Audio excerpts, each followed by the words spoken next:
電車で GO!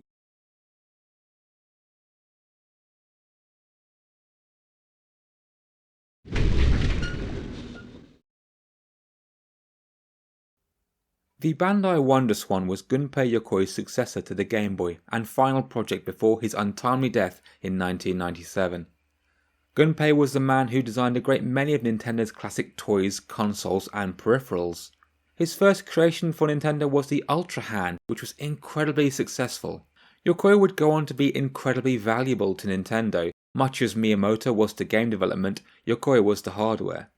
The NES Zapper and Super Scope, the D-Pad, Rob the Robot, and of course the legendary Game & Watch handheld series were all down to this man.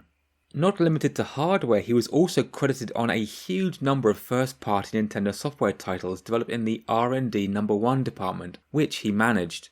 Titles that he influenced in one way or another include Kid Icarus, the Super Mario Land series, and the phenomenal Metroid series.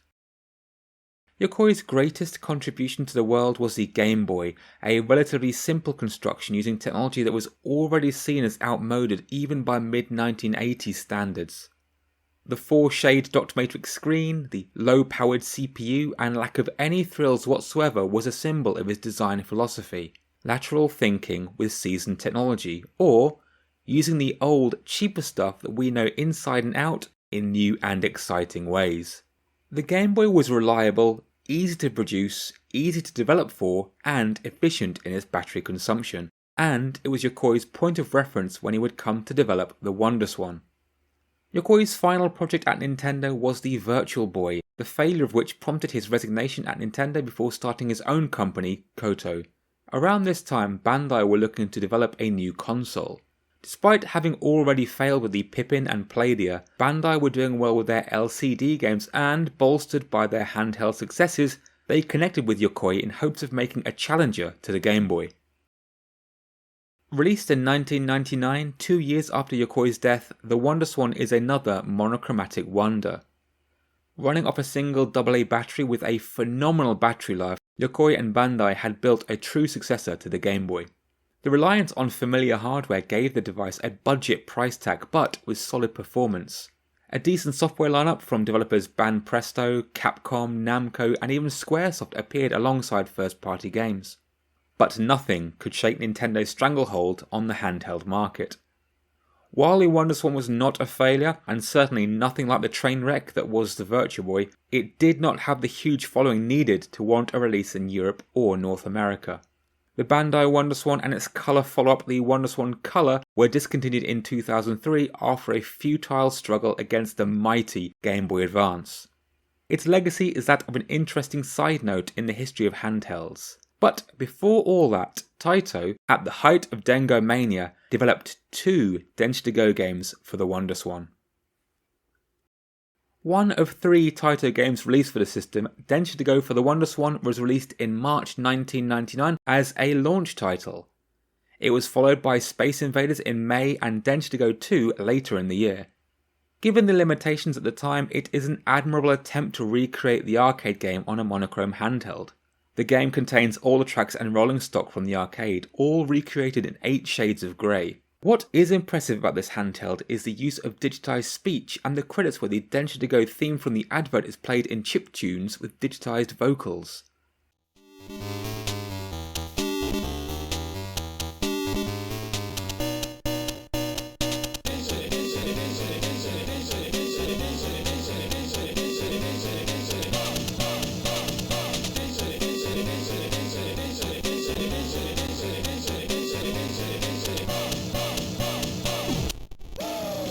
As a first-party release, Taito have genuinely attempted to bring the arcade to the handheld. Assets used in the arcade game, from the stage select screen to the train introduction screen, have been faithfully digitised. The Zuntata soundtrack has been ported over into bleepy bloopy chiptunes. Tetsu-chan is here with her encouraging, disparaging, despairing faces all present and correct. There's even a pause menu, which already makes this a more successful conversion than the Saturn port. There is no save feature, so high scores are not recorded, and the overall driver ratings received at the end of a run on the other versions are completely missing, which suggests that this port was designed to be something to occupy time rather than attempt to beat your previous runs. It's something that a bored businessman could whip out of his suit jacket to play on the train home. And, as a novel distraction, this game succeeds. There are many legitimate concerns, however. First of all, this version is confusing to play. The scenery updates every 5 meters of track, meaning that at departure, there's a visual dissonance between the sprite used to convey movement on the tracks and the background, and the illusion of movement is only vaguely effective when the train is at top speed. Conversely, when approaching the stop marker, all sense of speed or distance is lost. You can watch the distance meter tick down, but the graphics have stopped moving. It's very jarring, and the game can come to a complete stop just short of the naught mark when, according to the speedo, you swear you are still rolling. Similarly, it's very hard to gauge when to use the horn to accrue bonus points. The attempt to create rolling scenery and keep a sense of fidelity to the realism of the arcade is commendable, however. It's just a shame that the WonderSwan lacks the power and resolution to pull off such a feat. Thankfully, the gauges are on point, but you will find yourself slavishly focusing on those to manage a good stop. In light of this, the developer seems pretty generous with the stopping distances and penalties for failure. This forgiving nature might also be why the bonus game is entirely absent from this, or it's a result of its omission.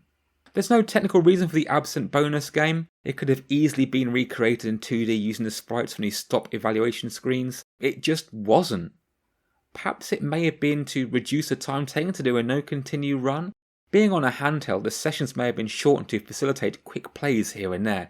Issuing a bonus game saves a minute or so off the overall runtime. It's also obvious to the point of distraction that the tracks are just one sprite copied and flipped, no doubt to reduce graphical load, but it does stand out and often looks cheap. Similarly, the weather effects are subtly conveyed through text notification and dark skies rather than rain splashing on the windscreen. The effect the rain has on stopping time is not particularly noticeable, however. This is a big difference from the other versions. That said, I do find the graphics strangely pleasing. The backgrounds do give the illusion of distance. What appears to be scenery digitised from the arcade is in the game, with houses, fields, factory buildings, bridges, and even stations bustling with people. The fast scenery with its choice of immobile repeating wavy mountains or city skyline are really charming for reasons I simply cannot explain. Of course, the footage we're looking at here is emulated. It's a fair bit less appealing on aged WonderSwan hardware. In evaluating the handling, it's very obvious that the train physics are completely different to the other home versions. The first Densha to GO was fairly easy to cheese, approach the station at 60 km an hour and slam on full brake at around the 140 meter mark. There are slight variations between trains, but this is a fairly simple way to inelegantly finish the runs. Performing the same manoeuvre on the WonderSwan results in an enormous game-ending overrun. The tutorial as given in the PlayStation version would have been really useful here to get a feel for the train. Fortunately, like most versions of the game and most games at the time, there was a handy strategy guide complete with train facts, points of interest on the routes, and detailed maps for each route segment. As a little tip, go as fast as you need until you get to about 600 meters, full brake at 500 and then coast at 70 km an hour. Brake on again at 250 to 260 meters, and at the 20 meter mark, finesse the stop with relative ease. Capping off the list of criticisms is the lack of any supplemental material. Densha de GO has the aforementioned 4 tracks and that is it. No variations to the tracks, no photo mode or train information, just the core game, again making it more alike the arcade game but at the cost of play value. And while there is digitized speech for the title screen and end credits, there is no Shupatsu Shunko at the start of a run. This is unforgivable. So, where are we going to put this in our DenGO tier list? I want to love this, I really do. I think it's great and a major achievement on the system. There's something incredibly charming about the digitized backgrounds and the dancing salarymen from the television ad. And it makes no bones about what it is, a stripped down version of an arcade train sim. It's borderline a step up from one of the many Densha de GO LCD games that were starting to line toy shop shelves. But I have to place it based on how it plays, and it's rough. The sole objective of Densha de GO is to stop your train accurately and on time, and this is where the game falls down. So it is with a very heavy heart that I stick this alongside the Saturn port as a solid D. It definitely wins points for staying true to the series, but with the choppy animation and lack of features, it's just not enough to boost it to the higher tiers. Once again, that will do us for another video. Join me next time where we will be taking on the first home conversion of the arcade sequel, Densha de GO 2, and peak Densha de GO mania. See you at the next station.